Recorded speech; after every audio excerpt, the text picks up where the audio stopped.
बिस्मिल्लाहिर्रहमानिर्रहीम। अस्सलाम वालेकुम। सर्दियाँ हों और गाजर का हलवा ना खाया जाए ये तो काफ़ी अजीब सी बात है। आजकल चूँकि हर चीज़ बहुत महंगी हो चुकी है, मैं जो बताने जा रही हूँ गाजर का हलवा बहुत जल्दी बनेगा।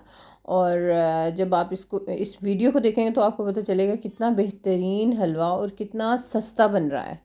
ठीक है, इसमें आपको ज़्यादा चीज़ें बिल्कुल नहीं डालनी है। आपने इसमें ये तकरीबन मैंने 1 किलो गाजर लिया है और ये मोटी गाजर है, ये पतली नहीं है। ठीक है, अब इनको आप बिल्कुल रफली कट कर लें। पहले तो इसको इस छिलके वगैरह उतार लें। आपने इसको ग्रेट भी नहीं करना, आपकी इतनी मेहनत भी नहीं लगेगी। अगर मेहमान आ रहे हो या आप लोगों ने ज़्यादा लोगों की दावत की हुई हो तो बहुत से करने को काम होते हैं। मीठा बनाने के लिए ये है कि गाजर के हलवे से बेहतरीन तो और कुछ भी नहीं है सर्दियों में। आपने क्या करना है कि ये रफली चॉप करके आप इसको प्रेशर कुकर में डालें और 1 किलो गाजर के लिए 1 कप के करीब चीनी डालें, उसे बंद करके रख दें। पानी दूध कुछ भी नहीं डालना। 5 मिनट तक आप कुकर को चलने दीजिएगा उसकी विसल बजने के बाद।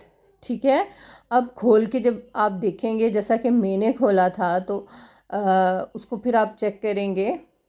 ये इसलिए आपको दिखाने के लिए मैंने ऐसे किया है ताकि आपको पता चल जाए। इट डिपेंड्स कि कितनी मोटी आपकी गाजर है तो उतनी जल्दी वो देर से गलेगी। अब ये थोड़ी सी मोटी है, इसको जब मैंने चेक किया ये देखें ये मुकम्मल पूरी अच्छी तरह से बिल्कुल गली हुई नहीं थी। ठीक है, अगर पतली गाजर होती तो गल जाती। अब देखिए पानी इसमें है क्योंकि गाजर ने भी अपना पानी छोड़ा है और जो चीनी है वो भी अपना पानी छोड़ती है, इसलिए मैंने एक्स्ट्रा पानी दूध कुछ भी नहीं डाला। अब ये देखें अच्छे से ये मैश भी नहीं हो रहा ना। ठीक है, तो अब क्या करेंगे हम दोबारा से इसको बंद करते हैं और बंद करके तकरीबन उसी तरह जैसे पहले हमने इसको रखा था 5 मिनट के लिए, दोबारा से हम 5 मिनट के लिए रख देंगे ताकि अगर गाजर में जो सख्ती अभी है वो पूरी तरह से हो जाए, क्योंकि ग्रेट तो हमने किया नहीं है, हमने उसी तरह उसको मैश करना। चलें जी, 5 मिनट रखने के बाद जब दोबारा मैंने चेक किया तो बहुत अच्छे से ये गाजर गल चुकी थी। अगर पतली गाजर होती तो शायद 5 मिनट में ही गल जाती। वेल हलवे के लिए मोस्टली हम मोटी गाजर यूज़ कर रहे होते हैं। अब देखिए ये पोटैटो मैशर जो होता है उससे मैंने इसको मैश कर लिया, ग्रेट नहीं किया हुआ था। देखिए वक्त बच गया ना, दावत में तो और भी बहुत से काम होते हैं। अब मैंने घी नहीं डाला, ये तकरीबन आधी प्याली मैंने ऑयल लिया, कोई सा भी ऑयल जो हमारे घर में होता है कुकिंग के लिए। 3-4 सब्ज़ी इलायची डाली है। अभी ऑयल आपको ज़्यादा लग रहा होगा, आगे जाके ये सारा फिक्स हो जाएगा। वेल इसको 3-4 मिनट आपने इसको फ्राई करना है। अच्छा, ये किसी तरह से भी जायके में या उसमें कमी नहीं होगी इसके।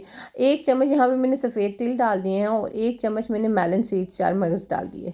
ठीक है, 3 से 4 मिनट आप इसको मज़ीद फ्राई करें। तेज़ से बहुत स्लो आंच नहीं है, ये मीडियम है। ठीक है, बहुत झटपट बनेगा, बहुत मज़ेदार होगा, जायके में लुक में कोई कमी नहीं होगी। अच्छा, यहाँ मैं 1 प्याली ना ये नीडो डाल रही थी पाउडर मिल्क, अगर डालना चाहते हैं तो डाल दें, वरना आप तिल की क्वांटिटी ज़्यादा कर दें। ठीक है, ये बजट में रहते हुए है। और अगर आपके पास सूजी है ना तो उसको ड्राई रोस्ट करके ऐसे ही भून के सूखी सी और उसको 1 प्याली इसमें डाल दें, तब भी आपके बिल्कुल ऐसी लुक आएगी हलवे की जैसे आप मार्केट से लेके आए हुए हैं। और 4-5 मिनट फ्राई करने के बाद आप इसको डिश आउट करें। जब ऑयल सेपरेट होने लगे ना, ठीक है, तो इसका मतलब है हलवा बन गया। इसको दम वगैरह पे रखने की कोई ज़रूरत नहीं है, गरम गरम इसको आप सर्व करिए। देखें इसकी लुक में कोई फ़र्क नहीं है। आप इसको जब टेस्ट करेंगे इसकी चीनी भी बेइंतहा ज़बरदस्त, हर चीज़ बैलेंस्ड है। और अगर आप नट्स डालना चाहें तो आप डाल सकते हैं। अगर आप लिए तो मैंने इसलिए बनाया ताकि हमारे बजट में रहते हुए है ये, और देखने वालों को ये नहीं लगेगा कि इस पर इतनी मेहनत नहीं हुई या वक्त सर्व नहीं हुआ या इसमें ज़्यादा चीज़ें नहीं डली हैं। बहुत बेहतरीन है। जब आप दावत करें तो इस रेसिपी को ज़रूर ट्राई करिएगा। Everyone will praise you. Thank you.